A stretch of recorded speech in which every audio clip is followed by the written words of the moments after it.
예수님께서 이 땅에 평화의 왕, 기쁨의 왕으로 오신 것을 기억하고 또 다시 오실 예수님을 기다리는 그런 은혜로운 대림절을 보내고 있습니다. 하지만 안타깝게도 우리 국민들의 마음에는 아직도 온전한 평화, 온전한 기쁨이 임하지는 못한 것 같습니다. 물론 어제 탄핵이 결정이 되고 대통령 직무가 정지가 되었습니다. 이제 헌법재판소로 판결이 넘어갔지만 아직 이 문제가 완전히 해결되기까지는 조금 더, 아니요, 어쩌면 조금 더 많이 시간이 필요할 것 같습니다. 이러한 대립과 혼돈의 시기에 우리 교회, 우리 믿음의 사람들은 계속해서 기도해야 될 줄로 믿습니다. 우리는 사람에게 소망을 두는 것이 아니라 하나님께 소망을 두고 살아가는 사람들이기에 하나님의 선하신 인도하심과 하나님의 능력을 믿음으로 계속해서 기도해 주셨으면 좋겠습니다. 대한민국의 혼란이 길어지지 않고 빨리 모든 문제가 해결되도록 기도해 주시고요. 우리 정치 지도자들과 헌법재판소에서 국민을 위한 빠른 결정, 또한 바른 결정을 내릴 수 있도록 기도해 주시고, 국민들의 마음이 더 이상 정치에서 돌아서지 않도록, 실망하지 않도록 기도해 주시고, 대한민국이 빨리 회복되고 다시 일어날 수 있도록 계속 기도해 주시기를 바라겠습니다. 우리가 기도할 때 하나님은 반드시 이 나라를 회복시키실 줄로 믿습니다. 오늘 본문도 우리의 이런 무거운 마음, 이런 무거운 상황을 아는지 점점 그 상황이 심각해져 가고 있습니다.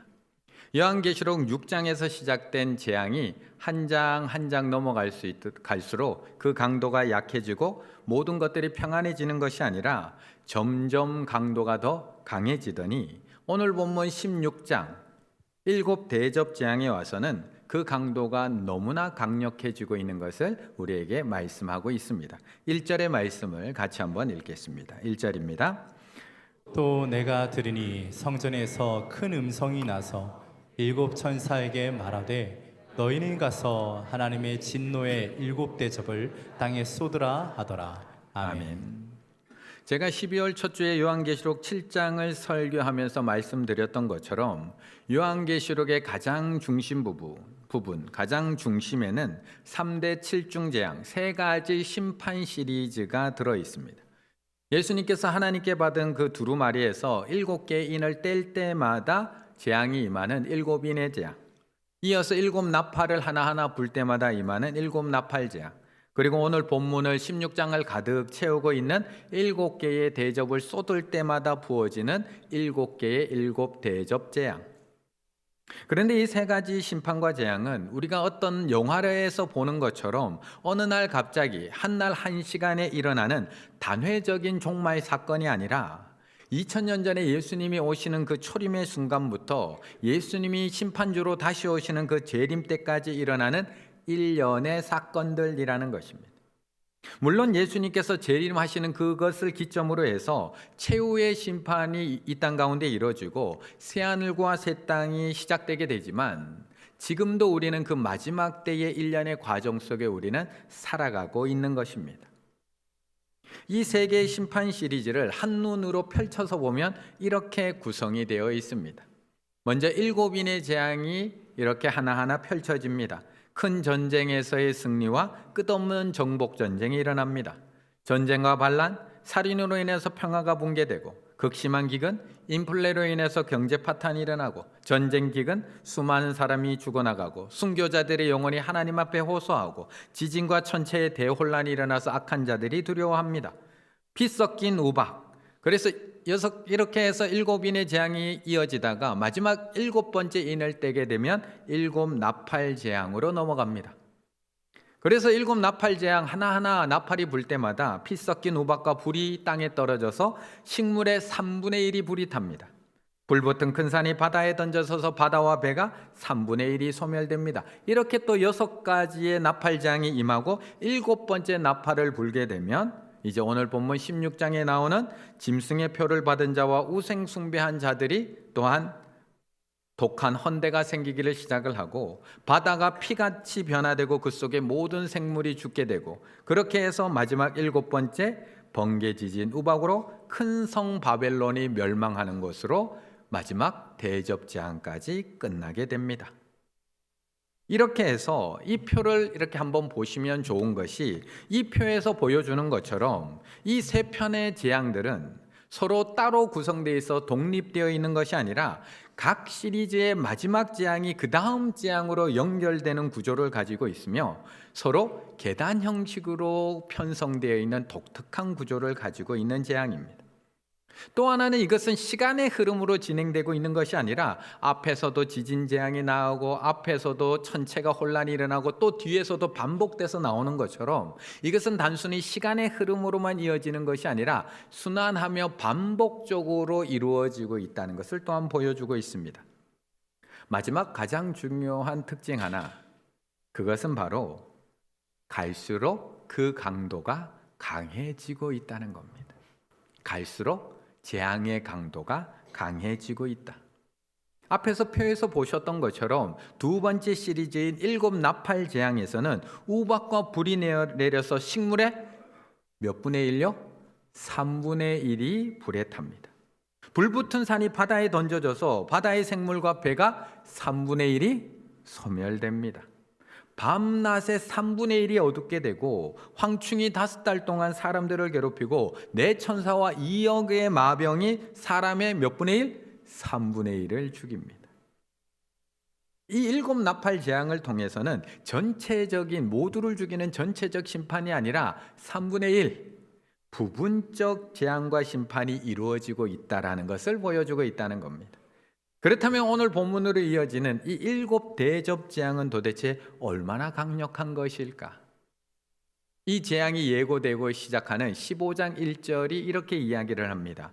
또 하늘에서 크고 이상한 다른 이적을 보매 일곱 천사가 일곱 재앙을 가졌으니 곧 마지막 재앙이라.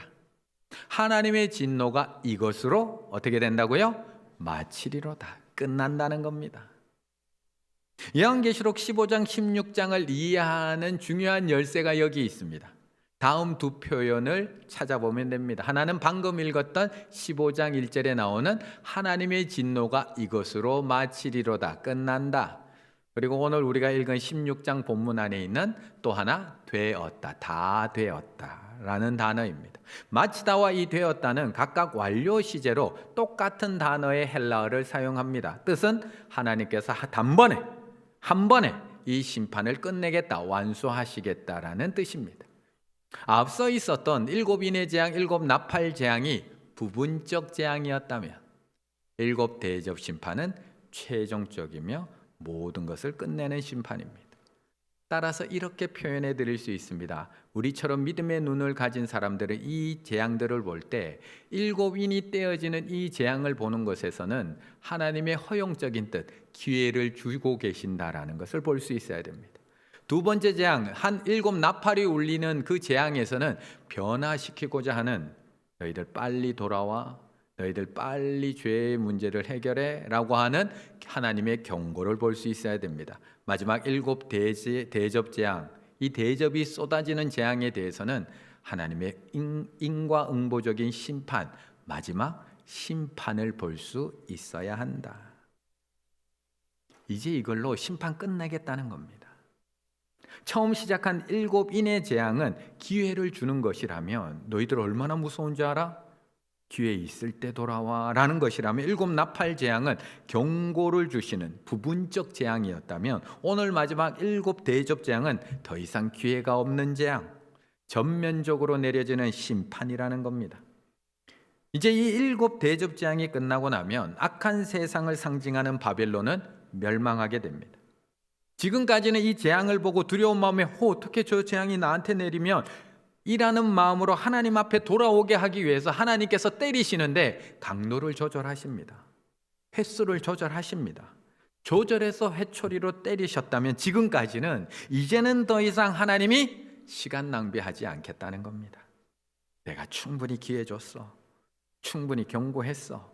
이제는 하나님의 시간, 인내의 시간이 끝났습니다. 더 이상 지체하지 않으시고 하나님을 거역하고 교회를 핍박하는 그 세상을 향해 심판을 종결하시겠다라고 말씀하고 있는 겁니다. 그렇다면 이제 저들이 깨닫고 돌아오게 될까요? 하나님께서 이 정도로 단단하게 마음 먹고 이제 7대접 재앙을 쏟아 부으시면 이제는 저들이 하나님 정말 잘못했어요. 하나님 제가 너무나 교만했습니다. 하나님 제가 늦었지만 기회를 놓친 것 같지만 그래도 한 번만 더 기회를 주세요라고 저들이 돌아올까요? 하나님 앞에 겸손히 무릎을 꿇을까요? 지금 우리나라만 봐도 그렇던가요? 우리도 그렇던가요? 누군가 나의 잘못을 지적했을 때, 누군가에 의해서 나의 죄가 드러났을 때 우리는 그렇던가요? 9절의 말씀을 같이 읽어보겠습니다. 9절입니다. 사람들이 크게 태움에 태워진지라 이 재앙들을 행하는 권세를 가지신 하나님의 이름을 비방하며 또 회개하지 아니하고 주께 영광을 돌리지 아니하더라. 아멘. 잘못된 길을 가는 자녀들이 부모가 매를 들기 전에 잘못한 것을 고치면 얼마나 좋을까요? 아니 그 정도는 아니더라도 부모가 매를 탁 들기만 해도 엄마 잘못했어요, 아빠 잘못했어요 라고 우리 아이들이 자신의 죄를 뉘우치고 돌아오면 얼마나 좋을까요? 그런데 사람은 참 신기하게도 여기서 두 종류의 사람으로 나누어집니다. 하나는 회개하는 사람, 하나는 더 완악해지는 사람. 하나는 회개하는 사람, 하나는 도리어 더 완악해지는 사람. 하나님은 소돔과 고모라를 멸하기로 불로 멸하기로 작정하십니다. 그리고 롯에게 너에게 속한 자들을 다 이 성에서 끌어내라라고 미리 경고해 주십니다. 그래서 롯이 급한 마음에 달려가서 자신의 딸과 사이에게 이 경고의 소식을 전합니다. 그때 어떻게 되었을까? 창세기 19장 14절 롯이 나가서 그 딸과 결혼할 사위들에게 말하여 이르기를 여호와께서 이 성을 멸하실 터이니 너희는 일어나 이곳에서 떠나라 하되 그의 사위들은 농담으로 여겼더라. 경고한다고 다 듣지 않습니다. 바로는 막강한 애굽의 왕으로서 하나님의 권능과 표적과 해초리 앞에서 절대 머리를 숙이지 않습니다.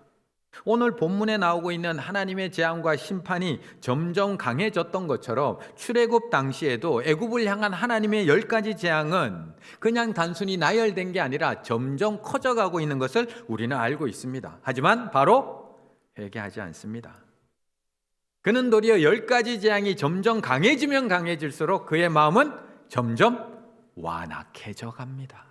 출애굽기 4장 21절 그러나 내가 그의 마음을 완악하게 한즉 7장 3절 내가 바로의 마음을 완악하게 하고 7장 14절 모세에게 이르되 바로의 마음이 완강하여 끝일까요?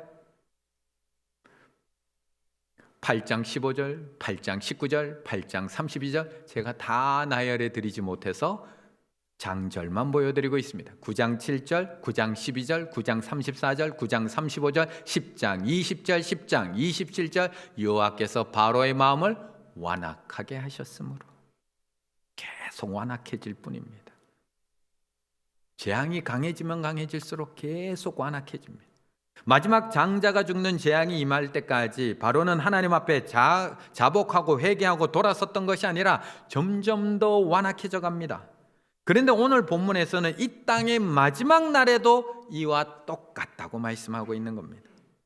바로가 10가지 재앙 앞에서 점점 더 완악함이 강해졌던 것처럼 마지막 재앙이 임할 때 세상도 똑같이 우리도 똑같이 점점 완악해진다는 겁니다.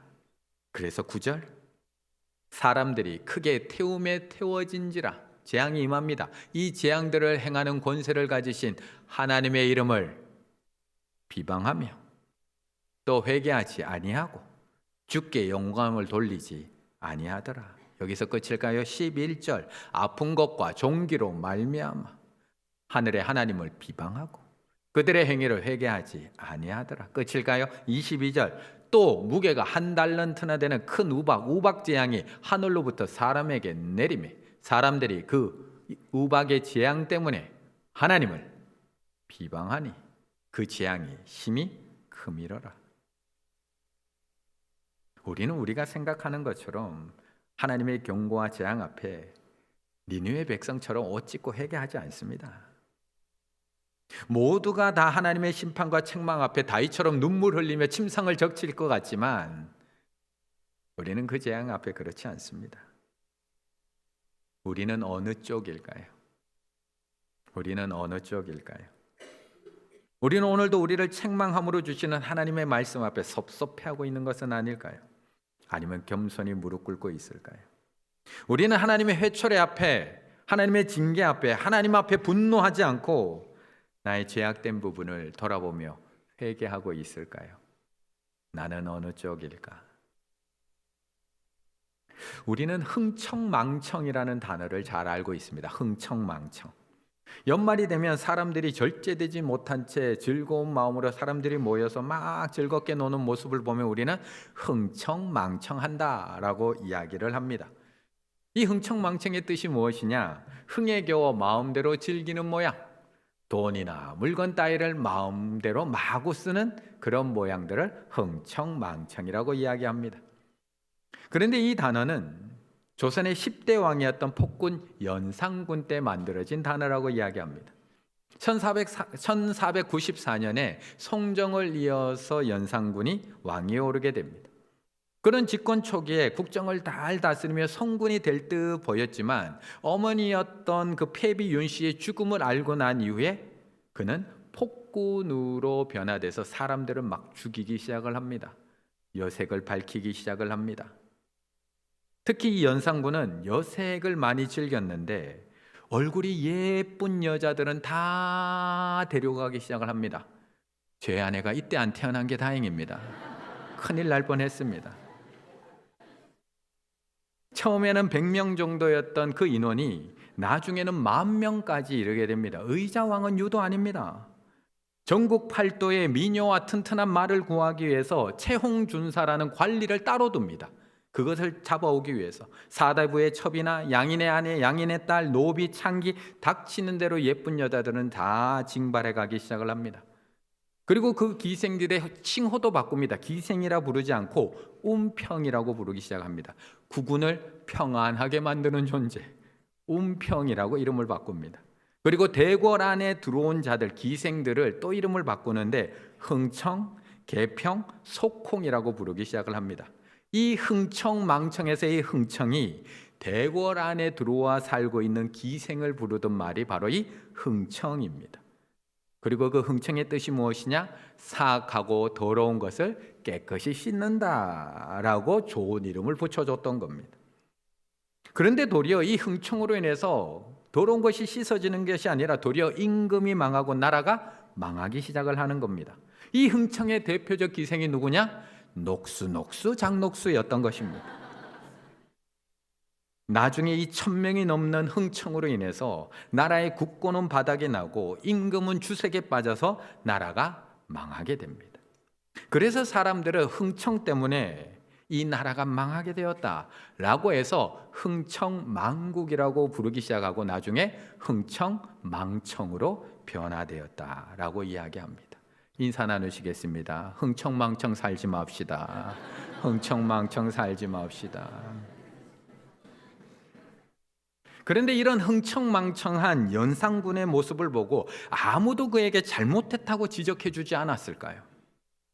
아무도 흥청망청 살지 말라고 아무도 이야기해 주지 않았을까? 이 모습을 보고 참지 못해서 이야기해 준 환관이 있었습니다. 그의 이름은 김처선이라는 환관입니다. 이 김처선이라는 환관은 세종대왕 때부터 연산군까지 무려 7명의 왕을 모셨던 환관이었습니다. 나이도 80세가 넘었을 때입니다. 약 70년 동안 왕을 7명이나 모셨으니 권력이 어떻게 무너지는지를 얼마나 많이 봤을까요? 그러니까 흥청망청 살아가는 이 연산군을 보며 마음이 답답했던 이 김처선이 연산군의 면전 앞에서 그의 폭정과 그의 폐륜을 지적하며 꾸짖게 됩니다. 왕이시여, 그렇게 흥청망청 사시면 안 됩니다. 이 지적을 들은 연산군, 그 경고 앞에 자신의 삶을 돌이켰을까요? 아니면 더 완악해졌을까요? 반성했을까요? 아니면 더 못돼졌을까? 연산군은 칼을 들어 그의 팔다리를 잘라버립니다. 그리고 활을 쏘아서 그를 그 자리에서 죽입니다. 여기서 끝나지 않습니다. 김처선의 아내는 관비로 팔아버립니다. 칠촌 관계 친족들은 다 벌내립니다. 김처선의 부모의 묘를 파묘해서 뭉개버립니다. 집을 헐어서 그 집터를 물웅덩이로 만들어버립니다. 얼마나 악독한지 아십니까? 관리들과 군사들 중에 김처선이라는 이름을 쓰고 있는 사람들은 다 개명을 시켰습니다. 첫자라는 단어만 들어도 싫었기 때문에 첫자라는 단어를 못 쓰게 해서 24절기의 처서라는 절기를 조서라는 절기로 바꿉니다. 처용무도 풍두무라고 하는 이름으로 바꿉니다. 과거 시험에서 어떤 선비가 시험을 쳤는데 첫자라는 사용을 써서 글을 썼다고 합격이 불합격으로 바뀌기도 합니다. 이게 사람의 악독함입니다. 이처럼 악한 사람들은 하나님의 책망 앞에 겸손히 회개하는 것이 아니라 점점 더 완악해져 갑니다. 하나님 앞에 심판 앞에 눈물로 자복하고 돌아오는 것 아닙니다. 도리어 더 강팍해져서 하나님을 비방합니다. 하나님 앞에 대들입니다. 하나님, 내가 뭐 잘못했다고요? 하나님 앞에 더 악독해져 갑니다. 다른 사람을 원망하고 비방하기 시작을 합니다. 그래서 시대가 더 악해져 가는 겁니다. 그렇다면 이러한 시대 속에 우리는 어떻게 살아가야 되는 걸까요? 점점 더 악독해져가는 완악해져가는 이 세상 속에서 우리 믿음의 사람들은 어떻게 견디며 살아가야 되는 걸까? 15절의 말씀을 같이 읽습니다. 15절입니다. 보라, 내가 도둑같이 오리니 누구든지 깨어 자기 옷을 지켜 벌거벗고 다니지 아니하며 자기의 부끄러움을 보이지 아니하는 자는 복이 있도다. 아멘. 요한계시록을 통해 보여주시는 것처럼 세상을 향한 하나님의 심판이 무서울 정도로 점점 더 강해져 가고 있습니다. 그런데 완악한 자들은 회개할 생각하지 않습니다. 도리어 점점 더 완악해져서 도리어 하나님을 비방하고 대들기 시작을 합니다. 더 강팍해져서 이제는 하나님이 없는 듯이 무섭게 죄를 저지릅니다. 지금 우리가 살아가는 시대의 모습이 똑같습니다. 어쩌면 지금 우리가 발을 딛고 살아가는 지금 이 시대에 죄를 저지르는데 얼마나 무섭게 저지르는지 모릅니다. 칼로 찌르고 웃는 사람들도 발생을 하기 시작을 하고 너무나 무서워지는 시대를 살아가고 있습니다. 분명 하나님께서는 계속해서 우리에게 회개하고 돌아오라고 경고하고 계시는데 왜 세상은 점점 더 완악해져만 가는 것일까? 그런데 지금까지 하나님께서 우리에게 내리신 재앙들, 7인의 재앙과 7 나팔의 재앙은 회개하고 돌아오게 하는 것이 목적이었습니다. 그래서 기회를 주시는 거고, 그래서 부분적 재앙을 내리셨던 겁니다. 그런데 마지막 7 대접 재앙, 이거는 아니라는 겁니다. 이제는 이것으로 끝내시겠다는 겁니다. 마치시겠다는 겁니다. 마귀와 마귀의 종노릇 하는 이들을 완전히 심판해버리겠다는 겁니다. 아무리 경고하고 아무리 기회를 주어도 더 완악해져만 가는 이 세상을 향해 이제 내가 철저한 심판을 내리겠다라고 말씀하고 있는 겁니다. 16장 19절 20절 큰 성이 세 갈래로 갈라지고 만국의 성들이 무너지니 큰 성 바벨론이 하나님 앞에 기억하신 바 되어 그의 맹렬한 진노의 포도주 잔을 받으매 각 섬도 없어지고, 부분이 없어지는 게 아니라 각 섬도 다 없어지고 산악도 간데 온데 없더라. 이제 우리는 어떻게 해야 되는 걸까? 이제 모든 것들이 갈라지고 무너지고 사라져버리는, 완전히 없어져 버리는 그런 완전하고 더 철저한 7 대접의 재앙 앞에 우리는 그럼 어떻게 해야 되는 것일까요? 하지만 이 무서운 7 대접 재앙도 앞에 2 재앙과 마찬가지로 이런 무서운 재앙을 우리에게 말씀하시면서 너희들 무섭지? 전도 열심히 해. 두렵지? 성경 공부 열심히 해. 겁나지? 시험 쳐서 합격해야 돼. 14면 4천 안에 못 들어갈까 봐 무섭지? 헌금 많이 내야 돼. 라고 말씀하고 있는 것이 아니라 두려워하지 말라고 말씀하고 있는 겁니다. 두려워하지 말라. 세상은 점점 더 완악해지고 강팍해지고 잔혹해지고 추워지겠지만 두려워하지 마라. 내가 너에게 입혀준 그 옷만 잘 입고 있으면, 내가 너에게 입혀준 그 그리스도의 옷만 잘 입고 있으면 너희들 하나님 앞에 당당히 설 수 있어. 아무것도 염려하지 마. 예수 그리스도가 입혀주신 그 옷만 잘 입고 있으면 그 어떤 추위, 그 어떤 한파가 닥쳐와도 너희는 하나님 앞에 온전히 설 수 있어. 그래서 요한계시록에는 계속해서 우리에게 그 흰 옷을 입으라고 우리에게 말씀하고 있는 겁니다. 그래서 요한계시록 3장 5절 이기는 자는 이와 같이 무슨 옷? 흰 옷을 입을 것이요. 요한계시록 4장 4절 보좌에 둘러 24보좌들이 있고 그 보좌 위에 24장로들이 흰 옷을 입고 7장 9절 큰 무리가 나와 흰 옷을 입고 손에 종려가지를 들고 7장 14절 큰 환란에서 나오는 자들인데 어린 양의 피에 그 옷을 씻어 희게 하였느니라. 흰 옷을 입고 있으면 된다는 겁니다. 그렇다면 우리가 두려워해야 될 것이 무서운 7 대접 재앙일까요? 우리가 무서워해야 될 것이 아니면 내가 이 흰 옷을 입고 있냐 벗고 있느냐일까요? 우리가 진짜 무서워해야 될 것이 정말로 무서워해야 되고 겁내야 할 것이 맹렬히 부어진다고 하는 하나님의 철저한 심판이 예고되어 있는 7 대접 진노의 대접이 두려운 걸까요? 아니면 혹시 내가 그 흰 옷을 입지 못하고 벌거벗은 채 다니고 있으면 어떡하지? 이게 두려운 일일까요? 세상 끊임없이 이 재앙을 두려워하라고 이야기하는데 아니라는 겁니다. 그래서 오늘 본문에서도 이렇게 말씀하는 겁니다. 16장 15절 보라 내가 도둑같이 오르니 누구든지 깨어 자기 옷을 지켜 벌거벗고 다니지 아니하며 자기의 부끄러움을 보이지 아니하는 자는 복이 있도다. 이 얘기를 하시는 겁니다. 그렇다면 우리 성도님들 지금 옷 입고 계신가요? 지금 옷 입고 계신가요? 정말 그리스도 예수께서 입혀주신 그 흰 옷을 입고 계십니까?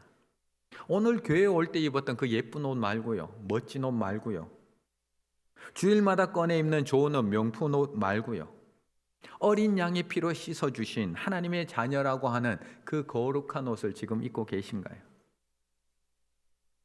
혹시 라오디게아 교회처럼 나도 옷 입었다고 착각하고 살아가고 계신 것은 아닌가요? 계시록 3장 17, 18절 내가 말하기를 나는 부자라 난 부유하고 부족한 것이 없다 하나 내 공고한 것, 가련한 것, 가난한 것, 눈먼 것, 벌거벗은 것을 알지 못하는도다. 내가 너를 권하노니 내게서 불로 연단한 금을 사서 부유하게 하고 흰 옷을 사서 입어라.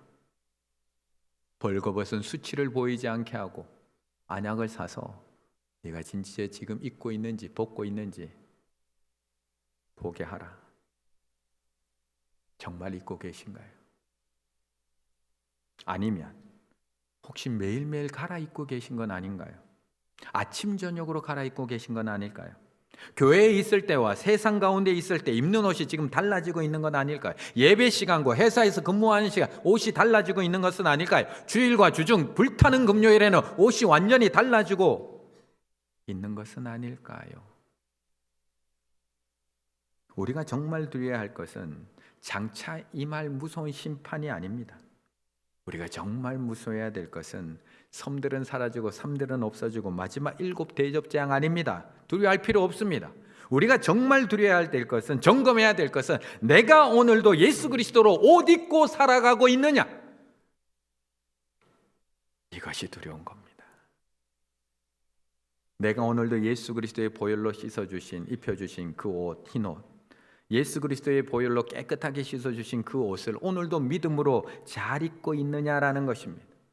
교회에 있을 때만이 아니라 내가 어디에 있든지 누구를 만나든지 무엇을 하든지 다른 옷으로 갈아입지 않고 오직 예수 그리스도로 옷 입고 그 옷 입은 사람답게, 예수 그리스도로 옷 입은 사람답게 살아가고 있느냐 묻고 있는 겁니다.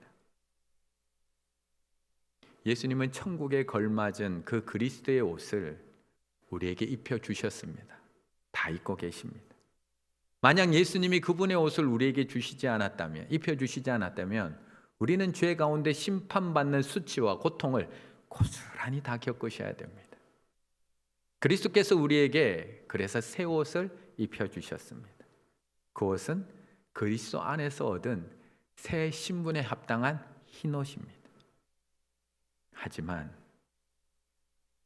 그리스도의 옷, 빛의 갑옷, 공짜 아닙니다. 내가 거저 받아 입었다고 공짜 아닙니다. 예수님은 우리에게 이 옷을 입히시려고 본인이 벌거벗김을 당하셨습니다. 본인이 벌거벗김을 당한 채 우리에게 그 옷을 입혀주신 겁니다. 본인이 벌거벗김을 당한 채 십자가를 지셨고 그 십자가의 흘린 보혈로 우리의 더러운 옷을 씻어주신 겁니다. 우리가 새로 받은 옷은 예수님이 고난의 값을 지불하고 주신 너무나 소중한 선물인 것입니다. 우리 성도님들, 지금 그 입고 계신 그 흰옷, 예수 그리스도의 옷 그냥 입고 계신 것 아닙니다. 그러니 얼마나 소중한지 아셔야 된다는 겁니다. 새 옷 입고 나면 옷에 뭐 하나만 튀어도 너무나 아까워하는 것처럼 지금 내가 입고 있는 옷 공짜라고 생각하시면 안 됩니다. 예수님이 하늘 보좌를 버리고 이 땅에 오셔서 우리에게 직접 입혀주신 옷입니다. 골고다 언덕을 오르시며 우리를 대신해서 수치와 고통과 고난을 당하시며 우리에게 입혀주신 옷입니다. 십자가에서 자기가 벌거벗김을 당하며 우리에게 입혀주신 옷이고 십자가에서 자신의 보혈을 흘림으로 우리를 깨끗하게 해서 입혀주신 그 옷들입니다. 그래서 우리는 이 옷을 더욱 소중하게 입어야 되는 겁니다. 주님께서 이 땅에 다시 오시는 그날까지 이 옷을 더 소중하게 관리하며 잘 입고 다녀야 됩니다. 그래서 요한계시록 마지막에 가면 22장 14절에 이렇게 얘기합니다. 자기 두루마기, 자기 옷을 빠는 자들은 복이 있으니, 자기 두루마기, 자기 옷을 입혀주신 그 옷을 빠는 자들은 복이 있으니 이는 그들이 생명나무에 나아가며 문들을 통하여 성에 들어갈 권세를 받으려 함이로다 말씀하고 있습니다. 앞으로 더 추워질 겁니다. 따뜻해지지 않습니다. 세상은 더 완악해지고 더 잔인해지고 더 차가워질 겁니다. 우리 성도님들이 입고 있는 그 옷을 벗기기 위해서 수많은 고난과 수많은 공격들, 수많은 유혹들, 옷 한번 벗어봐, 괜찮아, 이 옷 입어, 끊임없이 유혹할 겁니다. 이에 따라 하나님의 심판과 재앙도 더 강력해지고 더 무서워지고 더 파괴력이 강해질 겁니다. 하지만 두려워하실 필요 없습니다. 옷만 잘 입고 계시면 됩니다. 예수님이 벌거벗겨지면서까지도 우리에게 입혀주셨던 그 깨끗한 그리스도의 옷이 더러워지지 않도록 날마다 잘 점검하시며 주의하시며 매일매일 회개를 통해 주의 보혈로 깨끗이 씻으며 살아갈 때 우리는 주님께서 다시 오시는 그날 하얀 세마포 옷을 입고 주님 앞에 당당히 서게 될 줄로 믿습니다. 세상은 점점 더 완악해지고 잔혹해지고 추워지고 있지만 두려워할 것이 아니라 끝까지 예수님이 나에게 입혀주신 이 흰옷, 거룩한 새 옷을 잘 입고 날마다 회개함으로 빨고 더럽혀지지 않게 조심함으로 주님 오시는 그날 아름다운 신부의 모습으로 주님 옆에 서게 되시는 우리 충일의 가족들 다 되시기를 간절히 바라겠습니다.